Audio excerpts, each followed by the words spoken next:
우리는 매주일 이 천국에 대해서 주님께서 주시는 많은 교훈들을 지금 받고 있습니다. 예수 믿고 천국 백성이 되었을 때 우리의 삶은 이제 주님께서 통치하시는 그 하나님의 나라, 그 천국 백성으로서의 그 삶을 살아가게 된 것입니다.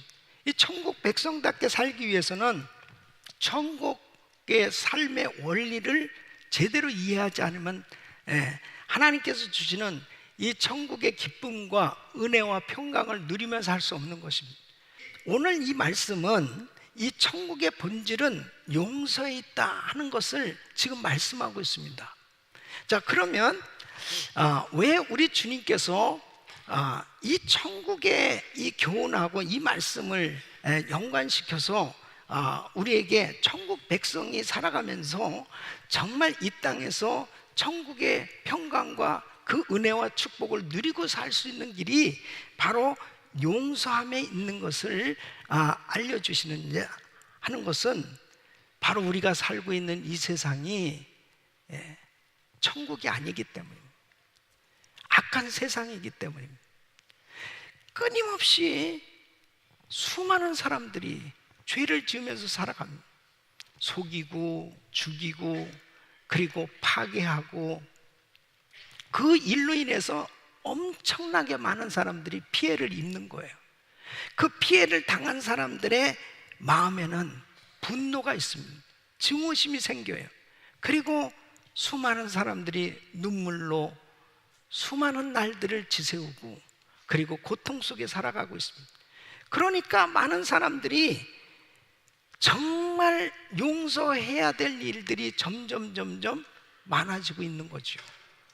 그러니까 그 많은 피해를 입은 사람들이 그 마음 가운데 용서하기보다는 그 마음의 복수심, 어떻게 하면은 더 나는 복수를 할까, 보복을 할까, 이런 세상 가운데서 살아가고 있습니다. 그러면 하나님의 자녀들은 그 마음에 하나님께서 통치하시는 하나님의 나라의 백성들이 되었는데 그런 천국을 누리고 살 수 있느냐 이거예요. 이런 악한 세상 가운데서 하나님의 자녀들이 어떻게 천국을 누리고 살 수 있냐는 거예요. 그래서 하나님께서 이 천국의 본질은 용서에 있음을 말씀하는 그 이유가 뭐냐면, 이런 악한 세상 가운데서도 하나님의 백성들은 천국의 원리대로만 살면 천국을 누리며 살 수 있다는 거예요. 그 키가 바로 용서함에 있다는 것입니다. 어느 날 부부가 아주 그렇게 싸우는 부부가 있었는데 얼마나 싸우는지 모릅니다. 이 부부가 누구네 집처럼 계속 그렇게 싸우는, 계속 그 부부가 싸우는데 어느 날부터 이 부인이 절제를 하는 겁니다. 이 대항을 하고 막 이게 서로 뭔가 이 싸움이 돼야 되는데 이 부인이 다 절제를 하는 거예요. 그러니까 이 싸움이 안 되잖아요. 그것도 이 남편이 너무 이상한 거예요. 여보, 어떻게 당신 그렇게 절제력을 갖게 됐어? 어떻게 그렇게 참아요? 그러니까 이 부인이 이야기합니다. 사실 나는 화장실에서 나의 모든 이 분노를 푼다고. 화장실에서 어떻게 푸는데? 당신 칫솔을 가지고 변기를 닦으면서 기겁을 한 겁니다. 여러분 잘 보셔야 됩니다. 예수님은 악을 악으로 갚지 말고 악을 선으로 갚으라고 그랬습니다. 이 선으로 갚으라는 말은, 이 선은 용서라는 거예요. 그러니까 얼마나 많은 사람들이 악을 악으로 갚으려고 하니까 계속 하나님 앞에 죄를 더 짓고 마는 겁니다. 그리고 끊임없이 그 마음 가운데서는 이 미움이 사라지질 않는 것입니다. 해결이 안 되는 것입니다. 이 미움이라고 하는 굴레에서 벗어나지를 못해요. 그러니까 그 마음에 평강과 기쁨이 없습니다. 저는 오늘 이 본문 말씀을 통해서 어떻게 하면 용서하는 삶이 될 수 있을까? 우리가 천국에 대해서 지금 계속 말씀은 많이 듣고 있지만요, 진짜 내 마음에 천국이 임하지 아니하고 내 삶에 천국이 이루어지는 그런 천국 백성다운 그런 삶이 되지 못하면 안 돼요. 오늘 이 말씀을 들으시면서 정말 여러분이 그렇게 해결할 수 없었던 그 용서의 문제가 해결될 수 있기를 예수 이름으로 축원합니다. 우리는 왜 용서하는 삶을 살아야 되느냐? 첫째는 하나님은 우리의 큰 죄의 빚을 탕감하여 주셨기 때문이다. 네. 여러분, 오늘 이 본문 말씀 보면 이렇습니다. 예수님이 예를 드시는데, 자, 한 임금이 있어요. 그런데 그 어떤 신하가 빚을 너무 많이 진 거예요. 임금에게 빚을 지은 거죠. 그래서 빚이 자그마치 어느 만큼 되냐면 1만 달란트입니다. 한 달란트는 6천 데나리온입니다. 그때 당시에 한 데나리온은 장정 한 사람이 하루 일해서 버는 품삯이에요. 그러니까 1달란트는 16년 동안 모아야 된 만큼의 액수입니다. 그럼 1만 달란트는 어느 정도 되냐면 16만 년. 16만 년이에요. 그러니까 뭐예요? 이건 도무지 너무 어마어마한 빚이죠. 그러니까 인간의 힘으로는 갚을 길이 없는 거예요.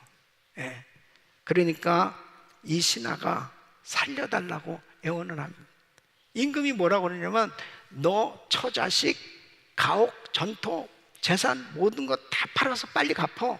그랬더니 정말 부탁합니다. 살려주세요. 도와주세요. 그 27절에 보면 그 종의 주인이 불쌍히 여겨 놓아 보내며 그 빚을 어떻게 했어요? 탕감하여 주었더니 그랬습니다. 그러니까 해결할 수 없었던 빚이 그냥 한순간에 해결된 겁니다. 여러분, 우리가 이런 은혜를 하나님 앞에 받은 거예요. 지옥 갈 수밖에 없는 이 죄 문제를 우리 힘으로 해결할 수 없거든요. 우리가 아무리 노력한들 이 죄 해결할 수 없습니다. 우리가 뭐 고행을 하고 평생 이 죄값을 치러보려고 애를 쓴들 이 죄값을 해결할 길이 없어요. 그런데 이 죄값은 예수 그리스도께서 십자가를 지심으로 단변을 해결해 주셨습니다. 이것이 어마어마한 은혜예요. 이 큰 죄의 빚을 탕감받게 된 것입니다. 그렇기 때문에 탕감해줬다, 이것은 완전히 해결된 겁니다. 완전히 깨끗해 되었다, 용서받았다 하는 말씀이에요. 그러니까 우리가 예수 그리스도 안에서 완전히 나의 죄가 탕감받게 된 줄로 믿습니다. 이 죄의 모든 문제가 깨끗하게 해결되었고 용서함을 받은 거예요. 이런 엄청난 죄사함을 받은, 이 죄의 빚이 다 탕감받은 우리는 나에게 잘못한 그 이웃에 대해서 어떻게 해야 되느냐? 용서해 주며 살라는 거예요. 하나님의 나라 천국의 특징이 뭐냐면, 첫째는 그 나라의 왕은 그의 백성을 불쌍히 여긴다는 거예요. 하나님은 우리를 늘 불쌍히 여기십니다. 믿습니까? 불쌍히 여기십니다. 그 나라의 왕은 그의 백성들의 죄를 용서하신다. 우리가 아무리 잘못한 어떤 죄라 하더라도 우리 주님은 십자가의 보혈로 다 씻어주시고 그리고 어떤 죄도 깨끗게 하시는 줄로 믿습니다.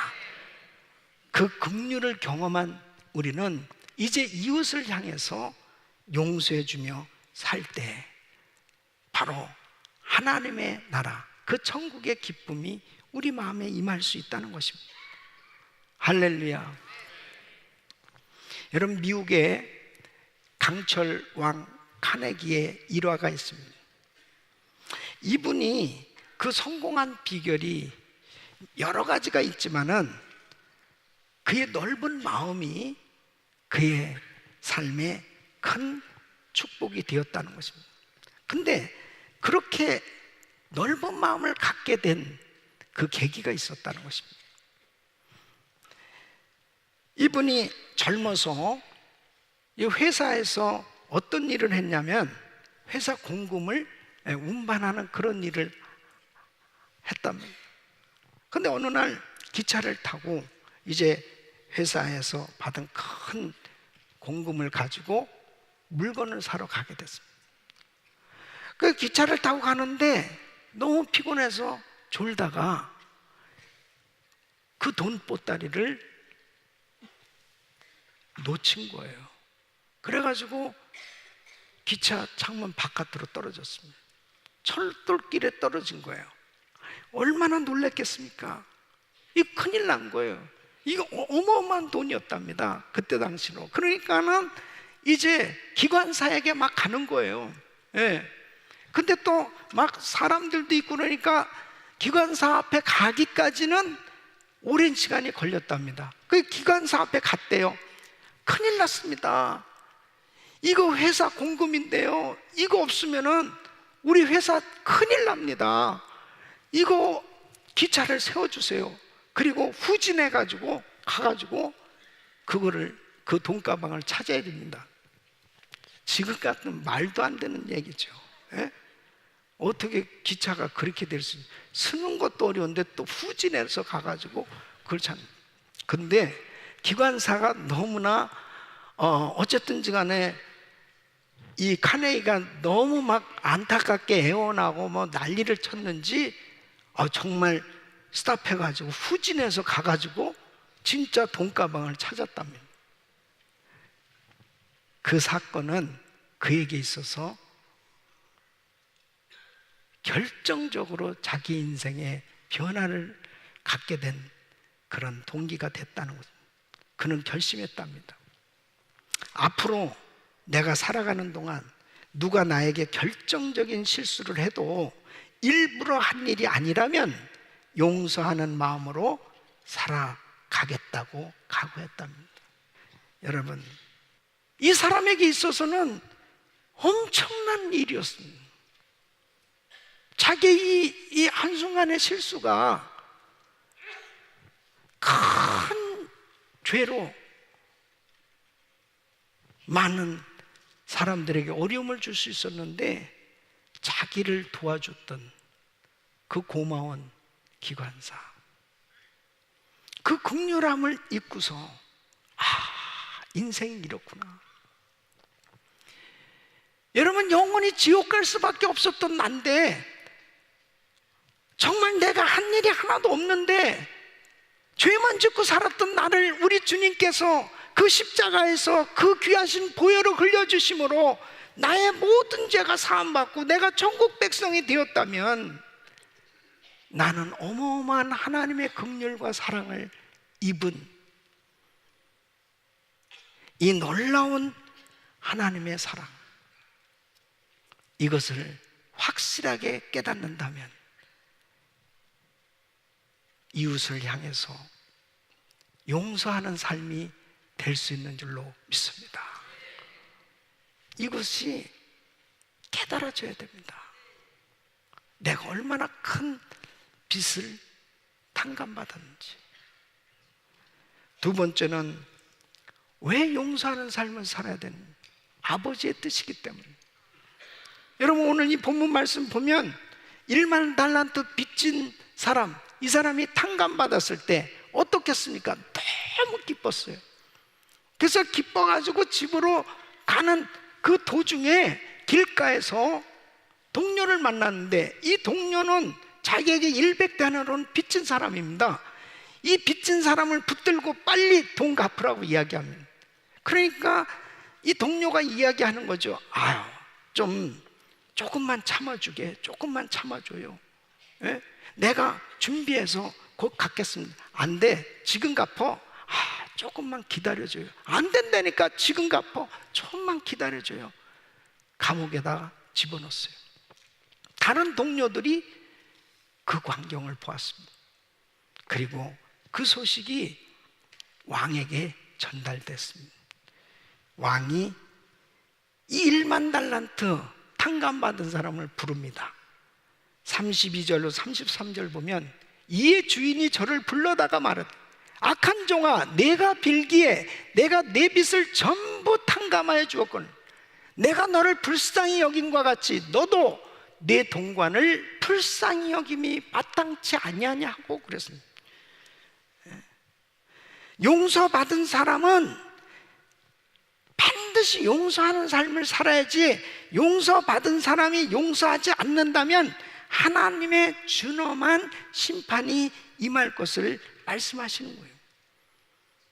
결국 1만 달란트 빚져다 탕감받은 이 사람 다시 감옥에 들어가는 것을 볼 수 있습니다. 사랑하는 성도 여러분, 이 비유를 통해서 주님이 우리에게 말씀하시는 게 뭐냐? 용서하는 것은 하나님의 뜻이요 하나님의 명령이라는 사실입니다. 그래서 마태복음 6장 14절 15절 보면 너희가 사람의 과실을 용서하면 너희 천부께서도 너희 과실을 용서하시려니와 너희가 사람의 과실을 용서하지 아니하면 너희 아버지께서도 너희 과실을 용서하지 아니하시리라. 용서하지 않는 것은 악한 행위요 죄라는 거예요. 그래서 주님께서는 계속적인 용서, 이 용서의 삶을 살라는 것입니다. 왜? 계속적인 용서를 경험하고 형통한 삶이 되는 비결은 나에게 죄를 지은 사람을 계속 용서하면서 살 때 그 축복이 이루어진다는 것입니다. 사도 바울도 이렇게 분명하게 말씀하고 있습니다. 로마서 12장 17절로 21절 우리 같이 읽습니다. 시작. 아무에게도 악으로 악을 갚지 말고 모든 사람 앞에서 선한 일을 도모하라. 할 수 있거든 너희로서는 모든 사람으로 더불어 평화하라. 내 사랑하는 자들아, 너희가 친히 원수를 갚지 말고 진노하심에 맡기라. 기록되었을 때 원수 갚는 것이 내게 있으니 내가 갚으리라고 주께서 말씀하시느니라. 내 원수가 줄이거든 먹이고 목마르거든 마시우라. 그리함으로 내가 숯불을 그 머리에 쌓아 놓으리라. 악에게 찌지 말고 선으로 악을 이기라. 여러분들이 잘 아시는 넬슨 만델라, 이 남아프리카 공화국의 대통령이죠. 이분은 억울하게 27년 동안 외딴 섬에 갇혀서 혹독한 고문과 핍박을 받으면서 옥살이를 했습니다. 얼마나 억울했겠습니까? 생각해 보세요. 또 얼마나 정적이 많았겠습니까? 추록하고 난 후에 이분은 대통령이 됐습니다. 흑인이 대통령이 된 거예요. 이 아프리카, 이 남아프리카 공화국에 주로 백인들이 모든 것을 다 장악했습니다. 그리고 이루 말할 수 없는 인권이 무너져서 흑인들은 말할 수 없는 고통을 당했습니다. 근데 이제 흑인 대통령이 됐으니까 기회가 온 거잖아요. 그런데 이 넬슨 만델라는 참 신앙이 좋은 사람입니다. 이분이 복수의 악순환을 끊어야 되겠다. 그래서 설치한 위원회가 뭐냐면 진실과 화해위원회입니다. 그리고 규칙은 간단해요. 백인 경찰, 군인들이 이제 막 다 들고 일어날 거 아니에요. 저 사람이 죽였어요, 저 사람이 어떻게 했어요, 범죄했어요, 이렇게 고소를 당하는 일이 있으면, 자, 법정에 나와서 자기의 범행을 솔직하게 자백하고 자신의 잘못을 인정하면 그 범죄에 인해서는 재판을 받거나 처벌받지 않는 규정이에요. 네. 그때 반드 블랙이라고 하는 백인 경찰이 있었습니다. 이 사람이 그 청문회에 나왔어요. 법정에 섰습니다. 이 사람이 죄를 자백하는 거예요. 거기에는 그 사람을 고소한 사람이 있는 거죠. 자기와 자기 동료들이 18살 된 흑인 소년을 총으로 쏴 죽였습니다. 그리고 은폐하기 위해서 불 태워가지고 없애버렸습니다. 그리고 8년이 지난 후에 그 아들의 집에 가서 그 아버지를 체포해가지고 와서 장작더미 위에 앉혀놓고, 묶어서 앉혀놓고 그 부인이 보는 앞에서 불로 태워서 죽였어요. 끔찍한 사건이었습니다. 그 법정에는 그 부인이, 아주 이제 나이가 많은 할머니가 앉아 있었습니다. 재판장이 이야기합니다. 자, 부인께서 한마디 하시죠. 그때 이 부인이 이렇게 이야기합니다. 이 반드 블랙 씨, 당신이 내 아들과 남편을 데려갔지만 나는 당신에게 줄 수 있는 그래도 사랑은 남아있어.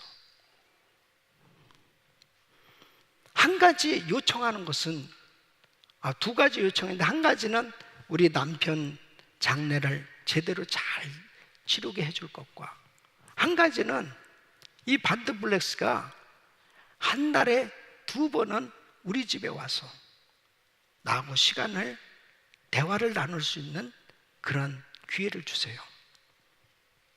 내가 어머니 역할을 할 수 있는, 그 이유는 반드 블랙스가 용서를 받았다는 것과 내가 그를 분명하게 용서했다는 것을 확인하고 싶습니다. 그리고 나는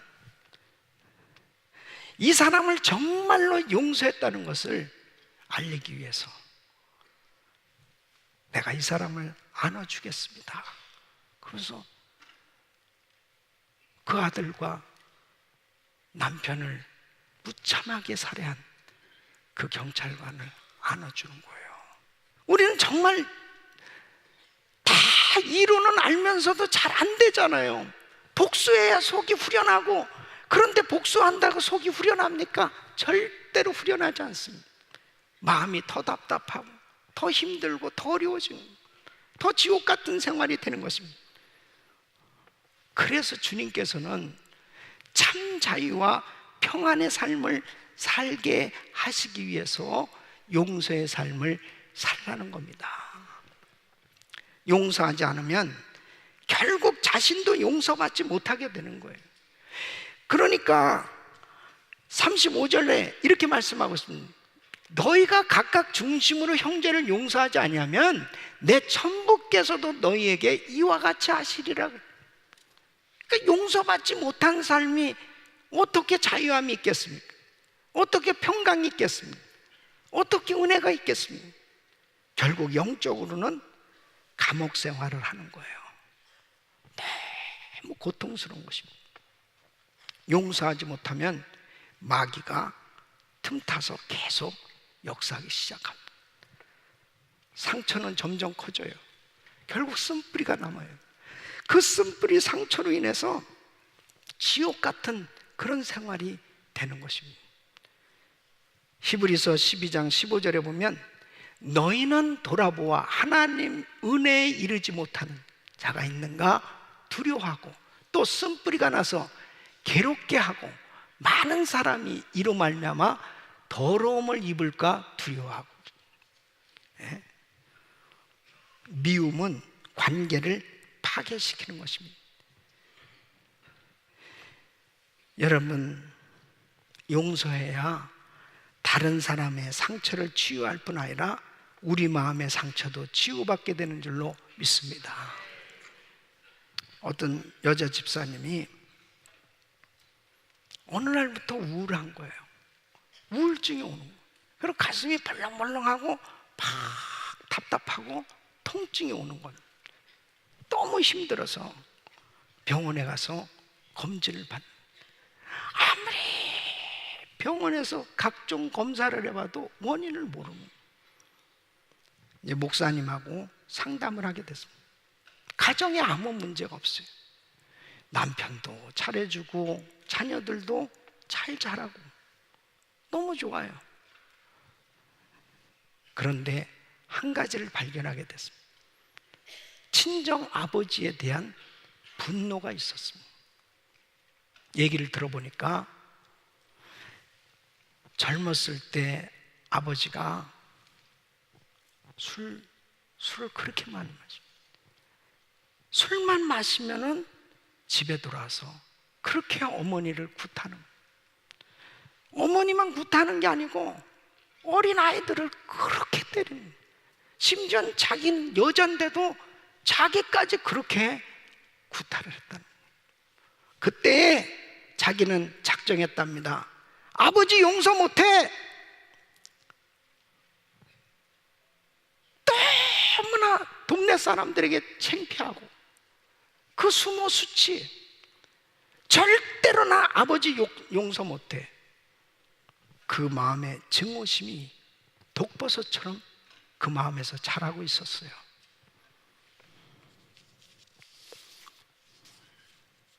용서하지 않으면 미움이라고 하는 감옥이 만들어집니다. 그 안에 묶이게 되는 거예요.